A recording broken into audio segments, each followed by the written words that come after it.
Et salut tout le monde, c'est Axtrater, on se retrouve pour une nouvelle vidéo. Et aujourd'hui, on va continuer notre série sur Harry Potter, les questions sans réponse avec Harry Potter et le prisonnier d'Azkaban. Donc comme d'habitude, comment ça va se passer? Tout simplement, je vais prendre le film, le déroulé du film, et je vais répondre aux questions qu'on pourrait se poser en regardant le film. Donc, voilà. Et si j'oublie des choses, bien sûr, n'hésitez pas à le dire en commentaire. J'essaierai d'y répondre par message, ou alors j'y répondrai à la prochaine vidéo. Donc c'est parti. Donc... le tout début du film, Harry est en train de faire ses devoirs et lance un sortilège Lumos Maxima. Et pourquoi il le lance? Parce qu'on a bien vu dans Harry Potter et la Chambre des Secrets, quand Dobby a fait léviter le gâteau, Harry a reçu une lettre du ministère disant qu'il n'avait pas le droit de faire de la magie hors de Poudlard. Alors là, il en fait. Mais, bien sûr, ça c'est vraiment juste pour faire le film, hein, c'était vraiment pour le film. Parce que dans les livres, il fait pas ça. Dans les livres, en fait, il est sous la couette avec une lampe torche. Et il est en train de faire ses devoirs. Et à un moment, il arrête, il décide d'arrêter et il va regarder un peu par la fenêtre, tout ça. Et il se rend compte, parce qu'il se rend compte qu'il est déjà minuit passé, donc il a 13 ans. Et il voit apparaître 3 chouettes. Il reconnaît Hedwige, Errol, le hibou des Weasley. Donc il les laisse rentrer. Et chaque hibou porte une lettre. Donc Hedwige lui ramène un paquet cadeau d'Hermione, qui est en France, qui lui ramène un cadeau d'anniversaire et une carte de vœux. Errol, pareil, mais pour les Weasley. Et le troisième hibou est un hibou de Poudlard qui lui ramène la lettre de l'école avec le fameux formulaire qu'on voit la scène juste après quand Harry demande à l'oncle Vernon de le signer. Donc voilà d'où sort cette lettre déjà, sort aussi. Et Ron lui envoie donc un scrutoscope, donc un objet qui permet de détecter les gens qui on ne peut pas avoir confiance, et une revue de journal. Le journal monte, c'est le journal qu'on voit quand il est au chaudron baveur. C'est le journal qu'on voit. Disons qu'ils sont partis en Égypte parce que Monsieur Weasley a remporté la cagnotte du ministère de la Magie et a remporté 1000 galions d'or. Et Hermione lui a ramené un nécessaire pour nettoyer les balais. Donc, bon, petite précision sur le séjour de la Tante Marge. Parce que dans les films, la Tante Marge arrive, donc le matin, et le soir, Harry l'a fait gonfler comme un ballon. On pense que ça s'est passé en une soirée, en une seule journée. Alors que c'est faux. La Tante Marge est restée à peu près 2 semaines, si je me rappelle bien. Et Harry a négocié avec l'oncle Vernon que si il se comportait bien pendant le séjour de la Tante Marge, l'oncle Vernon devait lui signer son formulaire pour aller à Préolard. Sauf que bien sûr, comme on a vu dans le film, ça s'est très mal passé. Tous les soirs, elle embêtait Harry en le comparant à Dudley, en disant qu'il est un mauvais garçon, que ses parents c'était des moins que rien, et tout ça. Donc Harry fait gonfler sa tante, et donc Harry décide de quitter le cas de Privet-Drive. Et donc il marche dans Privet-Drive, et d'un coup il y a le Magicobus qui arrive. Mais comment le Magicobus a retrouvé Harry? En fait, dans le livre, bien sûr, Harry fait Lumos dehors parce qu'il a vu le gros chien noir. Parce qu'il croit voir quelque chose. Pas le chien noir, il croit voir quelque chose. Et c'est grâce à ça que le Magicobus sait où est Harry. Donc, il prend le Magicobus, il le paye, bien sûr, parce que dans le film, il ne paye pas. Mais dans le livre, il paye. Il paye donc le trajet jusqu'à Londres, donc jusqu'au chemin de traverse. Et une boisson chaude. Donc ensuite, il arrive au ministère de la Magie, il se fait attraper par Cornelius Fudge, et non par Tom, le patron du bar, comme on peut voir, qu'ils ont changé d'acteur pour le film, mais c'est Tom, hein, au cas où, si vous ne le saviez pas, c'est Hedwige. Mais d'où sort Hedwige? D'où elle sort? Parce que Harry, quand elle est sortie, il n'avait pas Hedwige. Il l'a envoyé où? En fait, on revient donc au moment où le passage à Tante Marge, Harry décide d'envoyer Hedwige et Errol à Ron pour justement qu'il n'y ait pas les chouettes qui ululent. Ils ululent tout le temps, qu'Hedwige ulule pas. Qu'elle ramène pas de cadavres d'animaux, tout ça. Donc, ensuite, Cornelius je dis de rester sur le chemin de traverse jusqu'à son départ pour Poudlard. Et donc, Harry, il est super content, il va pas aller en prison, tout ça, mais il se demande pourquoi aussi.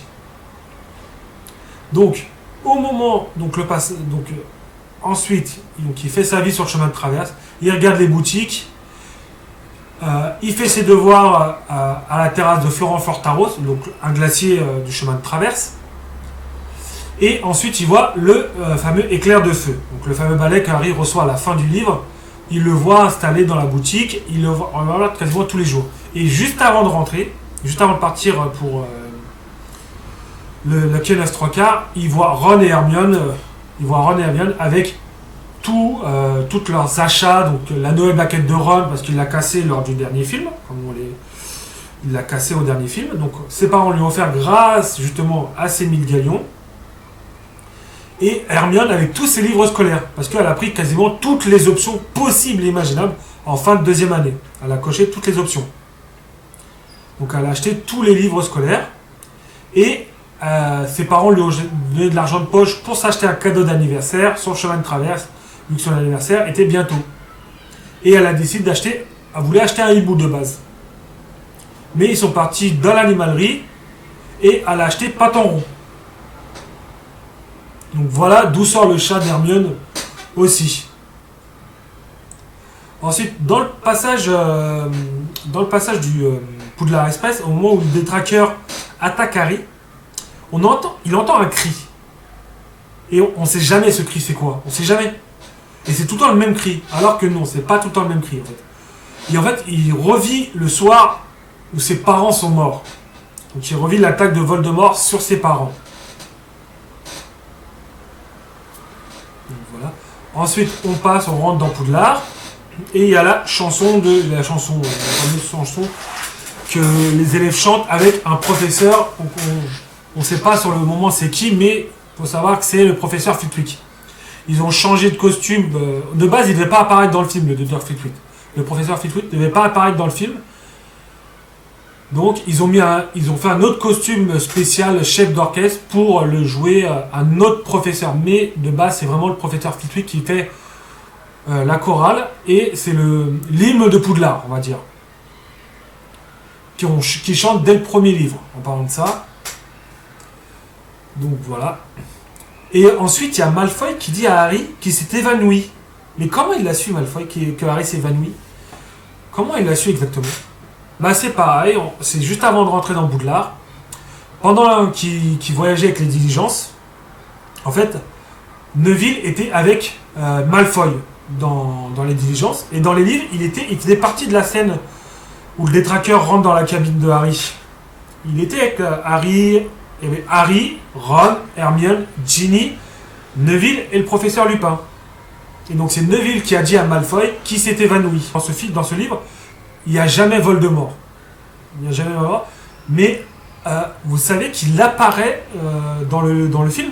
Il apparaît. En fait, dans le passage où il rentre dans le vestiaire, au moment où la grosse dame elle hurle pour casser son verre, en fait, il y a un des tableaux, c'est Voldemort. Ensuite, on avance dans le film. Jusque-là, et après, il n'y a pas trop d'incohérence. Juste au moment de l'attaque de la grosse dame. Donc, juste après Halloween. Donc quand Sirius attaque la grosse dame, Rusard la trouve directement. Mais vous vous êtes jamais demandé comment il a fait? Parce que la grosse dame était assez éloignée et les couloirs sont super grands. En fait, c'est pas Rusard qui la voit dans les films. Dans les livres. C'est Piffs, l'esprit frappeur de Poudlard. Et c'est lui qui dit que c'est Sirius Black qui a attaqué la grosse dame. C'est pas la grosse dame qui dit que c'est Rusard, que c'est Sirius Black, c'est bien Piffs, l'esprit frappeur. Ensuite, on continue d'avancer dans le film, petit à petit, et on arrive au premier match de Quidditch, donc Pouf Souffle contre Gryffondor. Bon, ensuite, on arrive au premier match de Quidditch de la saison, donc Gryffondor contre Pouf Souffle, parce que après le passage, normalement ça va déjà être face à Serpentard déjà qui joue, mais après le passage du premier cours d'Hagrid, où Malfoy s'est fait blesser par Buck, vu qu'il va pleuvoir, vu qu'il pleut pendant le match, comme on l'a vu, Malfoy se fait toujours porter malade pour pas jouer le match. Donc Serpentard a décalé leur match face à Gryffondor, justement parce qu'il avait son bras blessé. Donc on arrive dans le match. Déjà, il faut savoir que l'attrapeur contre qui Harry joue, c'est Cédric Diggory. C'est pas le même acteur que dans la Coupe de Feu, mais c'est bien Cédric Diggory. Et ensuite, quand Harry voit le Sinistros, c'est pas un nuage dans les livres. C'est pas un nuage. En fait, il voit un énorme chien dans les tribunes, sur les tribunes. Donc voilà. Donc ensuite, on continue d'avancer et on arrive au passage de la carte du maraudeur. Donc déjà, dans les livres, c'est pareil. Dans le livre, c'est à peu près pareil que dans le film. Sauf que Harry n'utilise pas sa cape d'invisibilité pour essayer d'aller à Préolard. Parce que Dumbledore lui a bien dit en début d'année que les détraqueurs ont la faculté de voir les gens à travers une cape d'invisibilité. Donc, il va pas comme ça après Préolard. En fait, à la deuxième sortie, Fred et George Weasley ont dit à Harry qu'il avait un cadeau pour lui. Et donc, il lui offre la carte du maraudeur en guise de cadeau de Noël. Et c'est comme ça qu'il reçoit la carte du maraudeur. Et la première fois qu'il va à Préolard, parce qu'en fait, il y va 2 fois à Préolard, Harry. La première fois, il n'a pas sa cape d'invisibilité. Et il retrouve Ron et Hermione chez Onedux, dans le magasin de bonbons, pendant que Ron et Hermione cherchent des bonbons à offrir à Harry. Donc, il lui propose il y a des sucettes pour les vampires, et plein de petits comme ça. Et donc, il visite Préolard, mais Harry n'a pas sa carte d'invité. Et il décide d'aller boire une bière au beurre. Aux 3 balais. Donc, donc là, on arrive au passage où Harry voit Madame Rosmerta, Cornelius, McGonagall et Hagrid dans les films. Sauf que dans le livre, en plus, il y a le professeur Flitwick dans le livre. Mais, sauf que Ron et Hermione ont le droit de rentrer à Préolard, aux 3 balais. Parce qu'il n'y a pas les petites têtes. Hein. Les 3 balais, tout le monde peut y aller. La bière au beurre, c'est pas pour les grands. C'est vraiment... même les gosses de 13 ans, ils peuvent voir une bière au beurre. Donc, ils rentrent dans les 3 balais. Et tout le monde entend la discussion, donc le récit que fait Cornelius Fudge à propos de la nuit où les parents de Harry sont morts. Donc, que c'est Sirius Black qui les a trahis, que c'était lui le gardien du secret, tout ça.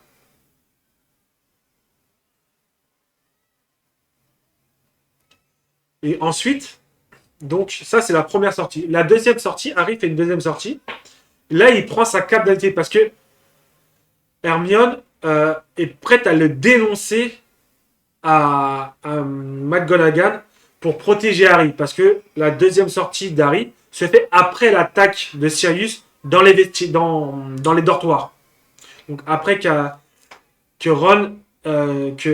Sirius Black s'est pris au lit de Ron dans les dortoirs de Gryffondor. Donc après l'attaque de la grosse dame, qui s'est fait remplacer par le chevalier du Catogan, qu'on voit quelques fois, on le voit un petit peu, c'est aussi dans une scène coupée.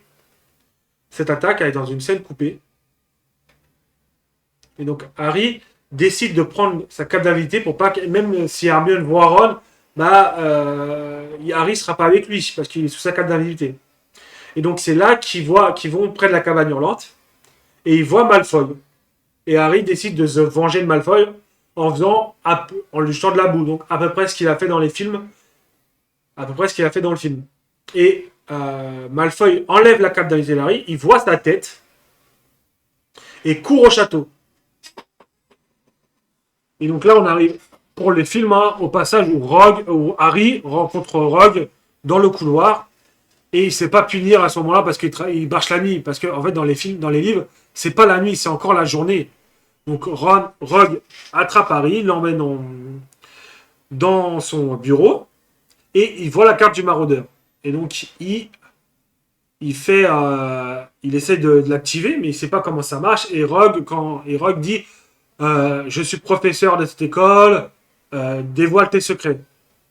Et là, il y a le petit passage marrant où la carte du maraudeur se moque de Rogue avec les phrases qu'on entend dans le film, même si c'est pas exactement les mêmes. Donc, ensuite, il y a vraiment pas trop d'incohérence. Hein. Même, il y a un passage qui est dommage, qui est pas dans les films, qui est dans le film, qui est vraiment très court. Là, on arrive vraiment à la fin du film. Hein. Là, on arrive vraiment à la fin du film. C'est au moment où le passage de la cabane hurlante. Ou après que Ron s'est fait attraper par le gros chien et s'est entré sous le sol cogneur. Donc, faut savoir déjà que Paton Rond appuie sur un nœud de la racine, ce qui permet à Harry et Hermione de passer. Ensuite, ils descendent dans la cabane hurlante et ils rencontrent Sirius Black. Et c'est là qu'ils apprennent après toute l'histoire, hein, comme on voit dans le film. Mais c'est dommage parce que vraiment, dans les livres, ce passage est plein d'émotions parce qu'on apprend tellement de choses. On apprend qui sont les maraudeurs, donc qui a créé la carte du maraudeur. On apprend que c'est Sirius, Lupin et Petit Gros et James Potter. On apprend comment Sirius s'est évadé d'Azkaban parce qu'il a vu dans le journal la photo des Weasley en Égypte et il a reconnu Peter Petit Gros sous forme de rat. Et parce que c'est un animagus non déclaré, donc le ministère ne savait pas qu'il pouvait se transformer en loup, qui s'échappait. C'est grâce à ce lien avec les maraudeurs. Vraiment, on arrive vers la fin du film et pour moi, il reste quelques questions à se poser. Et donc, quand Dumbledore demande à Hermione, quand dit à Hermione et Harry de remonter le temps pour sauver Buck et Sirius, Hermione distrait Lupin au moment de l'attaque. Et vraiment, c'est un coup de chance qu'il soit sorti en vie. C'est vraiment parce qu'il y avait Buck. Sinon, il serait carrément mort. Mais pourquoi elle a fait ça alors qu'Hermione est décrite maintes et maintes fois comme la fille la plus intelligente? Bah, il faut savoir que dans les livres, elle ne distrait pas Lupin. En fait, dans les livres, Harry a un sursaut de génie et dit à Hermione de partir parce que Lupin va être dans la forêt. Va être en liberté dans la forêt. Donc, il retourne dans la cabane d'Hagrid parce que Hagrid est parti faire la fête après que Buck se soit enfui. Et donc, ils vont se cacher. Et Harry décide de partir voir comme on a vu dans le film. Donc, faire apparaître son Patronus. Et donc, après, il retourne à l'infirmerie. Et là, Dumbledore, il agit un peu bizarrement en disant moi, je sais pas pourquoi, je sais pas quand vous me parlez. Bonne nuit. Bon, en fait, c'est pas comme ça. Dans les films, il est super content. Dans les livres, il est super content qu'ils ont sauvé Sirius et Buck. Et ils disent je crois que vous êtes partis, c'est bon, retournez vous coucher, je vais vous enfermer. Et donc, la dernière question qu'on pourrait se poser, c'est qui a envoyé l'éclair de feu à Harry? Bon, même si on a techniquement la réponse, même si c'est jamais dit dans le film, on sait que c'est Sirius parce qu'il y avait une plume de Buck. Sauf que dans les livres, Harry reçoit l'éclair de feu bien avant ça. Il reçoit à Noël. Il reçoit un cadeau à Noël, l'éclair de feu. Et Hermione était tellement inquiète qu'elle a dit à McGonagall que Harry, on lui avait envoyé l'éclair de feu sans carte. Donc il se fait confisquer l'éclair de feu, c'est soumis à un tas de tests, il le récupère et il le récupère pas à la fin. Il le récupère bien plus tôt pour jouer donc le match face à Serre d'Aigle et le match face à Serpentard pour gagner la coupe de Quidditch enfin méritée. Donc en tout cas, j'espère que la vidéo vous a plu. J'espère que pour ceux qui ont vu juste les films, vous avez appris quelque chose. J'espère que j'étais assez clair. J'espère que vous appréciez cette vidéo dans le format que j'ai fait aujourd'hui. Donc n'hésitez pas à me dire tout ça en commentaire. N'hésitez pas à mettre un petit pouce bleu si vous avez aimé la vidéo. N'hésitez pas à vous abonner si vous aimez ce que je propose sur YouTube. Et moi, je vous dis à dans 2 semaines pour une prochaine vidéo. Passez de très bonnes fêtes de Noël à tous. Ciao tout le monde, c'était Yax Rider. Ciao, ciao!